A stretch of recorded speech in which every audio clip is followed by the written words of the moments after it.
gusto saludarlos. Hoy tengo el gran privilegio y el placer de estar visitando Guanajuato, pero nos encontramos en Salamanca porque vaya, lo hemos dicho y lo hemos visitado en otras ocasiones y Salamanca tiene mucho también que mostrar a los propios mexicanos y al mundo entero. Y para ello, bueno, pues qué mejor, miren amigos, que acompañados del cronista de Salamanca, licenciado Jaime, ¿cómo ha estado? Alma, pues la verdad es que encantado de saludarte junto con todo tu auditorio, encantado de que estén aquí. Pues bueno, ¿qué más puedo decirles más que bienvenidos? Bienvenidos a la tierra de Salamanca, ¿verdad? Un lugar de mucha historia. Por supuesto. De muchos acontecimientos. Muchos. Y nada menos, justamente estamos en un sitio que digo, las imágenes hablan por sí solas. Sí. Estamos en la antigua estación ferrocarrilera y que por supuesto en este caso, en este tema, pues hay mucho para platicarte, Alma. Y bueno, pues así que amigos, acompáñenos en este video, quédense con nosotros, sigamos descubriendo y conociendo más de nuestro México. Y bueno, pues vamos a conocer un poquito, ¿verdad? Porque hay mucho que platicarles de esta antigua estación de tren. Así es, esta estación ferrocarrilera, esta estación de trenes, que bueno, ya ustedes están viendo de que pues tenemos la suerte, la fortuna de que esta todavía se conserve de pie, a pesar de los múltiples acontecimientos, eventos que han ocurrido a lo largo de la historia. Pero esto, pues naturalmente tenemos que hablar un poquito de sus orígenes, ¿sí? Que si me lo permites, vamos avanzando para ir descubriendo justamente eso, porque nos vamos a remontar hasta, imagínate, el 21 de diciembre, pero del año de 1877. O sea que vamos a hacer un viaje en la historia. Totalmente. Nos vamos a 1877. 77. No, pues sí. Apenas estaba tomando posesión el presidente de la República, en este caso Porfirio Díaz. Sí. Y bueno, él sabía que el progreso de México podría ser a través de los caminos de hierro. Por lo tanto, pues una de las concesiones que se autoriza de manera prácticamente inmediata es la de Guanajuato. El ferrocarril de Guanajuato es la primera concesión que él autoriza, aunque de carácter o dominio particular, que quede claro. Sí. En ese tiempo, Ferrocarriles Nacionales de México ni para cuando existiera. Este más bien iba a ser una empresa que se llamaría Ferrocarril de Guanajuato, que de acuerdo al documento, al decreto, lo dice claramente que partiendo de Celaya, pasara por Salamanca y después llegara a Irapuato y enseguida a Silao y concluyera en León. Ese era el ramal inicial de todo lo que era este importante proyecto. Sin embargo, también debería de tener otro segundo ramal que llevara hacia Guanajuato, es decir, a Marfil, que era donde se tenía que realizar la siguiente estación de ferrocarril. Y esto debemos de entenderlo claramente, que era muy importante y valorarlo desde este punto, derivado que esta empresa, como era particular, era una concesión que empresarios iban a tomar. Estos empresarios eran de la ciudad capital, es decir, de allá de Guanajuato. Okay. Felipe y Franco Parkman. Estos eran dos hermanos que ellos eran dueños de unas minas en aquella región y por lo tanto ellos necesitaban de lo que era el ferrocarril. Para mover mercancía. Correcto. Los minerales, la piedra de manera general, ¿no? Lo que sacaran de la mina. Y por lo tanto, pues eran los que principalmente les interesaba que existiera el progreso. Tenían esa visión porque pues, aparte lo necesitaban. Es que imagínense ustedes, antes del tren, pues cómo se sacaban las mercancías del país, claro, ¿no? O sea, si nos remontamos a aquellos tiempos de las haciendas y que se creó el camino real y que a través de carretas, ¿no? O sea, todo lo que conllevaba atravesar todo ese camino, que llegaran las carretas completitas, ¿no? Y el tiempo. Claro, eso justamente lo que acabas de comentar es muy importante, porque resulta de que a Guanajuato le llegó una transformación, un cambio muy drástico. Justamente lo único que se escuchaba anteriormente pues eran las carretas, el andar de los caballos, de las mulas. Entonces el ruido que tal vez a lo lejos se escuchaba tal vez era el sonido de una campana. En fin, eso era básicamente lo que en muchos pueblos, así como en el caso de Salamanca, sucedía lo mismo. Pero de pronto el momento llega de autorizar un ferrocarril y era importante. Ahora bien, ¿quién lo iba a hacer? Ay, bueno, sí, ¿verdad? Venía lo bueno. Venía lo bueno, lo más interesante, que en este sentido vamos a entonces a entrar a esta etapa donde se mandan algunas solicitudes para que la gente, eran convocatorias más bien dicho, para que la gente, expertos en la materia, en el ferrocarril sobre todo, pudieran participar en esta convocatoria y entonces por lo tanto comenzaran ellos en este proceso de quién era el mejor para poder trabajar en esta empresa, en esta compañía ferrocarrilera para Guanajuato. Entonces, de aquí vamos a hablar de dos personas muy importantes dentro de nuestra región, que es conocido como Ernesto Barton, uno de ellos, y el otro Ponciano Aguilar. Este último, Ponciano, era originario de Guanajuato. ¿Sí? Él nace hacia 1863. Barton es solamente un año de diferencia más grande, de 1864, ¿sí? Es decir, más chico. Es más joven. Más joven. Pero los dos son muy importantes. Ponciano Aguilar toma o le otorgan el trabajo desde Irapuato hasta León y con ese ramal a Guanajuato. Pero al ingeniero Ernesto Barton le otorgan el trabajo desde Celaya, Salamanca e Irapuato. Ponciano Aguilar, muy importante, una de las personas más influyentes en Guanajuato, capital y en todo el estado. Pero Barton, un hombre que mucho se llegó a hablar de él, que era de origen inglés, que vendría seguramente de allá de Europa, en Inglaterra de manera más específica, como muchos otros que eran buenos para el tema del ferrocarril, pero decían que era de origen europeo. Incluso hasta decían Ernest Barton, en lugar de decir su nombre completo, Ernesto. Y resulta de que este hombre, cuando le entregan la concesión, pues finalmente viene a trabajar en esta parte que te acabo de mencionar, y aquí donde primero sí llega a Celaya, hace su trabajo, su reconocimiento, visita Salamanca y luego Irapuato, pero su decisión fue instalarse en Salamanca, el punto intermedio entre Celaya e Irapuato, y comenzar a trabajar aquí. Barton, él era un joven que, si bien cuando fue niño, sus papás sí lo mandaron a Europa, a Inglaterra, a estudiar. Sus papás son de origen inglés, ellos sí son nacidos allá. Pero ¿en qué momento llegaron todas estas familias aquí a México? Sí. Pues me voy a tener que ir un poquito más atrás, porque aquí, en este caso, Guadalupe Victoria, el primer presidente de México, con el propósito y la intención de que ya este nuevo país empezara a despertar en el tema de la industria, pues era el momento como de ceder concesiones, permisos, trabajos a extranjeros para que vinieran a trabajar. De manera muy específica, los ingleses llegaron a México, en Tacubaya, se instalaron, incluso les dieron muchos terrenos para hasta crear sus propios lugares de rito, de culto, y sus propios cementerios. O sea, allí en Tacubaya. Es decir, Barton nace en México y nace justamente en Tacubaya. ¿Sí? Este dato que te comparto, básicamente todo nuestro público lo puede verificar a través de la fuente de la página de Family Search, ¿sí? En el que pues seguramente lo pueden buscar. Su nombre completo es del ingeniero es Alberto Ernesto Barton Mason. Ese es el nombre completito de él. Y bien, nacido en Tacubaya y bautizado en la iglesia de San Miguel Arcángel. Con eso ya les trato de decir el origen de este hombre. Repito, ¿por qué? Porque siempre dijeron, aquí en Salamanca incluso, no, es que es europeo, y allí estaba. Pero no, sí tiene sus orígenes, pero no tanto como para decir que fuera de allá.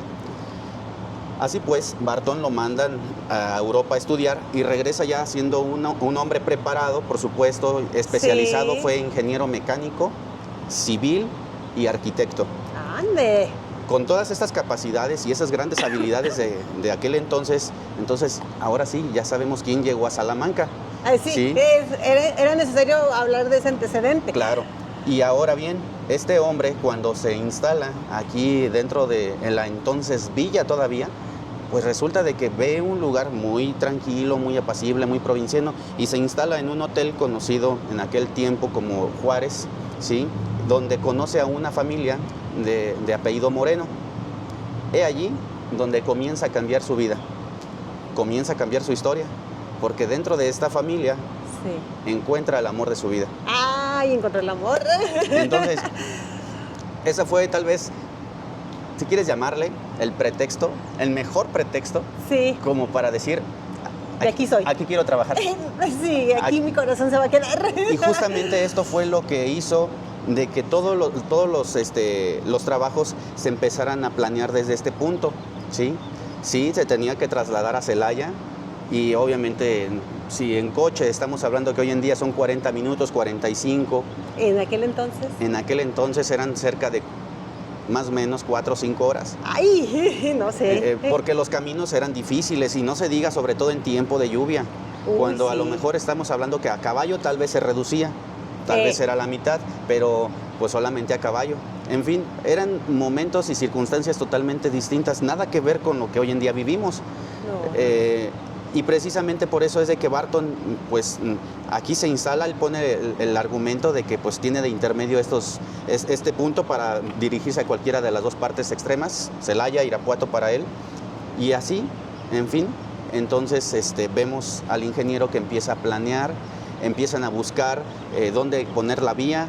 Algunas personas decían, no, pues ponla en el centro, allí en la mera calle Juárez, que actualmente es ahí. Bueno, pues ahí decían que a un lado, porque ahí tenemos todos los servicios necesarios para que tú puedas estar ahí sin ningún problema. A la compañía le trataban de vender muchas ideas con el propósito de que se lograra. Salamanca también, hasta ese momento, nunca había tenido la oportunidad de construir un puente para poder cruzar el río Lerma que nosotros tenemos aquí, que pasa por un costado. Sí. Entonces, era una dificultad también. Pero, en fin, todo esto, Barton lo fue planeando junto con otras personas hasta que finalmente se logró lo que él quería. Porque después de que se hicieron la instalación de este tendido de vía, que debo decir es de vía angosta, la primera, la vía angosta y la vía ancha se clasifica a través de dos factores. Una, el escantillón, es decir, de riel a riel, ¿sí? Okay. El escantillón tiene una medida de 70 centímetros de riel a riel en la vía angosta, ¿sí? Y en el escantillón amplio o ancho es lo doble. 1.41 centímetros o 1 metro con 41 centímetros. ¿Sí? Ya. Por eso es vía angosta y la vía ancha. ¿Sí? Okay. Entonces, pues bueno, ahora nosotros nos encontramos, sí, ahorita estamos bajo lo que es esta estación. Dice Salamanca 332.5 kilómetros, que es la distancia de aquí a México. Son 332 kilómetros hacia México, y por la otra parte ya estamos hablando que son más de 1.400 kilómetros hasta el Paso del Norte. Sí, esa es la referencia. Esos son los datos que están aquí. Es correcto, son las referencias. Y bueno, ya el diseño que tenemos ahorita aquí, que este es un diseño totalmente porfiriano, este es como de la segunda etapa, porque la primera estación era cuadradita, como una casa totalmente, sí, nada que ver con este diseño, con una Esto ya es más novedoso. Esta es de 1907. 1907. ¿Sí? Oiga, licenciado, y antes de avanzar, estas bancas son de muchos años atrás, ¿no se tendrá así como más o menos la fecha de...? Es que digo, aquí siguen siendo testigos, ¿no?, del paso del tren. Mira, referencia exacta te estaría engañando si existiera, pero pues bueno, seguramente ya llevan más de su siglo. Es que, bueno, yo me puedo preguntar cuántas personas se sentaron aquí a esperar su tren, pero con cuántos pensamientos, ¿no? Claro. A lo mejor unos con mucha ilusión, otros tristes, no sé, todo lo que puede quedar en este espacio, ¿no?, donde la gente se sienta y deja ahí parte de su esencia. Claro. Pues bueno, déjame te cuento que finalmente el tren fue inaugurado, lo que es la primera corrida oficial, sí, la primera que partió de Celaya hacia Irapuato y luego más adelante. La primera ocasión fue un 15 de septiembre, sí, pero de ya 1880. En el 80. O sea, es decir, el primer año fue para ocupar el tendido de vía y en el segundo año, en el 79, ya fue para hacer el armado del tren. ¿Dónde se iba a armar el tren? Oiga, sí, buena pregunta, ¿verdad? Pues entonces, déjame, te cuento y les cuento a tu público que Salamanca es considerado la cuna del ferrocarril, no tanto por el tema del tendido de vía, no, sino porque Barton arma el tren aquí, dentro de esta O sea, ciudad. literal lo arman, o sea... Literal, es decir, las piezas, él las había encargado, ¿no? Llegaron por embarcación, luego de ahí pues fueron migrando de pueblo en pueblo hasta que llegaron aquí, pero posteriormente, ¿qué fue lo que sucedió? De que aquí en el centro de Salamanca se hizo el armado completo de las piezas principales. El montaje final se realizó sobre los rieles, claro. Sí, para ya que fuera quedando. Oiga, pero nos podríamos imaginar cuánta gente, ¿verdad?, tuvo que participar, tanto en el tendido de vías como en el armado del tren. Y es que eso es bien importante porque resulta de que el contrato, la concesión, se tenía que hacer en no más de un año. O sea, tenían tiempo establecido. Se tenía que terminar antes de ese tiempo porque si no caducaba. ¿Y qué sucedía? Se les quitaba o se les recogía la concesión y se les entregaba a otro. Y si lo que llevaran invertido, pues ni modo, ahí se quedó. Adiós. ¿Sabes, Alma? Este tren que circula por primera vez no era un tren grande. Incluso le llegaron a decir el juguetote. ¿Por qué les parecía un juguete grande? En escala grande. Porque más o menos se estima que la pura máquina tenía la longitud de 3 metros. Ok. ¿Sí? Más aparte, la carbonera, que esta tenía una longitud de 2,5 metros. Sí, o sea, si le sumamos ya son los 5. Ya se defiende, ¿no? Pero había vagones, los cuales solamente eran 4. El de primera, segunda clase y por supuesto el portaequipaje y uno que llevaban adicional para cualquier eventualidad que ocurriera, ¿no? Okay. Pero era muy chiquito ese tren. Pero imagínate ahora aquí a toda la gente en ese 1880, en el 15 de septiembre, aquí presenciando ese acontecimiento. Obviamente para aquel momento el gobernador del estado de Guanajuato junto con los jefes políticos de cada pueblo pues estuvieron presentes. Claro, la crema innata estaba aquí.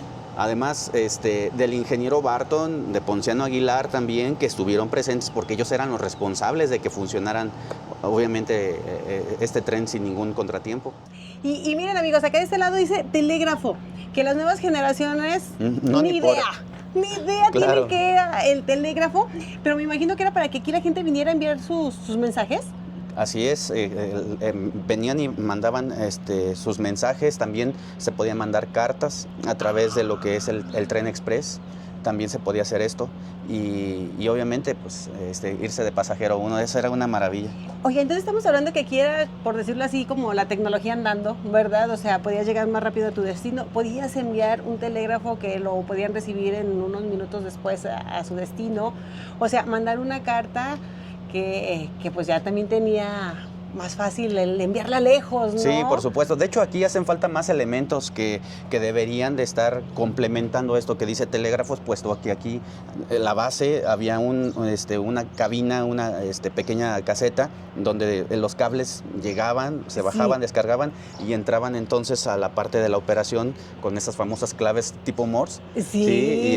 Y se empezaban a escribir y a sacar la información. Entonces, incluso se cobraba por palabra. O sea, no podíamos ser tan extensos. Exacto, o sea, máximo eran 15 palabras un telegrama. No más de 15 palabras. No más. Si agregabas más de las 15 palabras, entonces había un costo adicional. Uy, y también aquí hubo uno de los primeros teléfonos públicos. Porque ahora bien, si ya sabemos que en 1880 comienza a funcionar de forma oficial el tren, pues también ahora hay que hablar obligadamente de los tranvías, puesto que los tranvías se convierten en el primer transporte urbano, ¿sí? Que da el servicio al pueblo de Salamanca, en este caso, ¿no? tranvías jalados por mulitas, ¿sí? Igual había de clases, de las de primer categoría, de primer nivel, eran las que tenían ventanas con su cristalito y su cortina, ¿no? Wow. Para que fueran por dentro bien cómodos. Sí. Sin embargo, pues los de segunda clase pues eran más modestos, bancas de madera, con ventanas sin vidrio.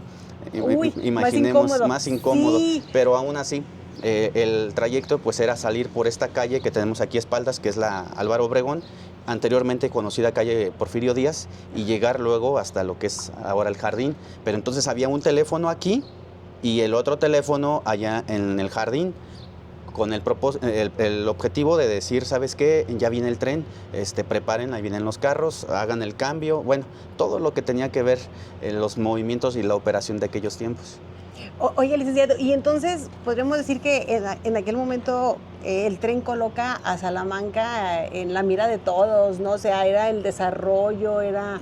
Sí. Ahora sí que aquí había... Pues sí, mucho movimiento ya. Se convierte, bueno, es que vamos a ver la parte primero que debemos entender, ¿no? La geográfica.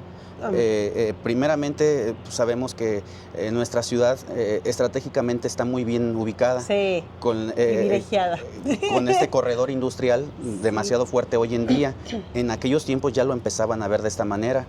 Por eso incluso sabemos que en otras ciudades donde también existió el tren, las vías férreas ya desaparecieron, pero aquí Salamanca no, junto con lo que es El Haya, Irapuato y todo este corredor, por lo mismo, porque aquí pasan múltiples mercancías, pero ahora vamos a verlo desde aquel momento, esa perspectiva, ya se tenía ese conocimiento y de antemano había que sacarle el mejor provecho. Él quería hacer que México se desarrollara, incluso recordemos que la moneda, sí, era muchísimo más fuerte y con más valor nuestra moneda en aquel tiempo que hoy en día frente al dólar, ¿sí? Fíjese. Entonces, ay, ¿qué tiempos aquellos? ¿Qué tiempos aquellos cuando, por ejemplo, un peso de plata costaba más que $1? Imagínense ustedes. Por eso fue de que, bueno, en este caso, digo, no quiero ofender a nuestros amigos ahí en Estados Unidos, pero sabemos de antemano que ellos buscaron la manera de hacer que México se doblegara frente al dólar, quitando la plata como la moneda principal que circulara dentro de nuestro país. Pero esto definitivamente es algo que nosotros pues deberíamos de hacer conciencia y tal vez valorar un poco más, ¿no? Creo que sí. Y hablar de Porfirio Díaz justamente no es ver ese personaje malo o el villano que de pronto... Que nos han pintado en la historia, en los libros de texto gratuitos.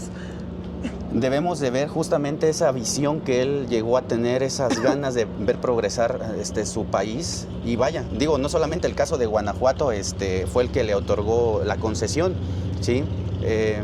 Fueron muchísimo más, es decir, con Anastasio Bustamante y hasta Benito Juárez se habían construido en México solamente 432 kilómetros. Poco, bueno, relativamente. Que era de México hasta Veracruz. Ya. Nada más. Sin embargo, con Porfirio Díaz, él extendió a más de 2,000 kilómetros de vías. Wow. Y estamos hablando que ese es dentro de sus primeras etapas. Por lo tanto, es una cantidad abismal. Otorgar concesiones, ya sean a nacionales o extranjeros, era importante. Que ya, bueno, luego vinieran las nacionalizaciones, eso era parte. ¿No? También, ¿es otra historia? Es otra historia. Barton le dijo un día, cuando eran novios, sí, un día yo te voy a construir un teatro para que tú cantes en el mejor lugar. ¡Ande! Yo te voy a construir un teatro para que tú puedas expresar tu arte. Se quedó en una promesa de amor mientras eran novios, ¿verdad? Y mientras él terminaba de hacer todo esto, la construcción del puente, se casa con ella. Sí, esto ya ocurre a finales de 1880 y a principios de 1881. Es decir, primero fue por el civil y luego por la iglesia. Al final, como matrimonio, tienen dos hijos. Sí. Sí, un niño, una niña. El niño, el varoncito, el mayor. Los dos obtuvieron el nombre de los papás. Sí, Ernesto, hijo, y Luisita. Pero luego viene que Luisa, su esposa, se embaraza por tercera ocasión. Barton andaba tratando de seguir con su trabajo, con sus negocios. Luisa, en el momento de dar a luz de su tercera niña, lamentablemente la niña nace muerta. no se logra, y su esposa pues estaba muy delicada. Para esos tiempos, para esas fechas, Barton tenía que salir a Europa a revisar algunos temas de sus negocios. Sí. Y se lleva a su niña, ¿sí? A Luisita. Deja al mayorcito con su mamá para que estuviera al pendiente de ella, allá en Celaya. Pues así, él se va, pero ¿qué crees que pasa?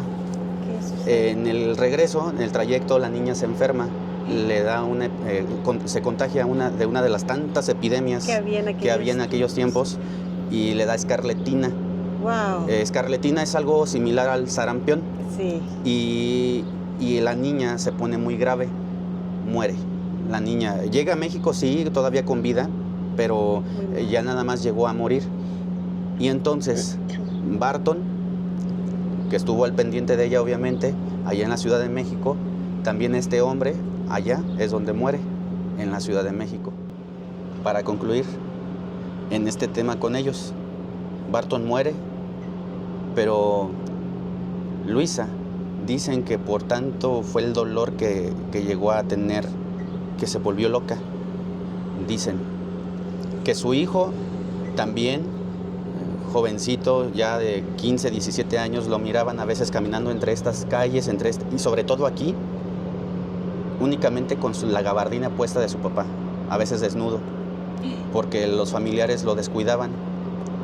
Pero yo siento de que esto solamente fue un mito relacionado a que estuviera la mamá loca o que estuviera enferma de sus facultades mentales. Amigos, pues muchísimas gracias por habernos acompañado en este video. Es parte de conocer más aquí de Salamanca, y como se los dije al inicio, qué mejor de hacerlo de la mano de los expertos, de los historiadores, y aquí el señor cronista que se ha dado la tarea de investigar mucho al respecto. Y los invitamos para que nos sigan acompañando en más de los videos, porque seguimos aquí en Salamanca. Vámonos.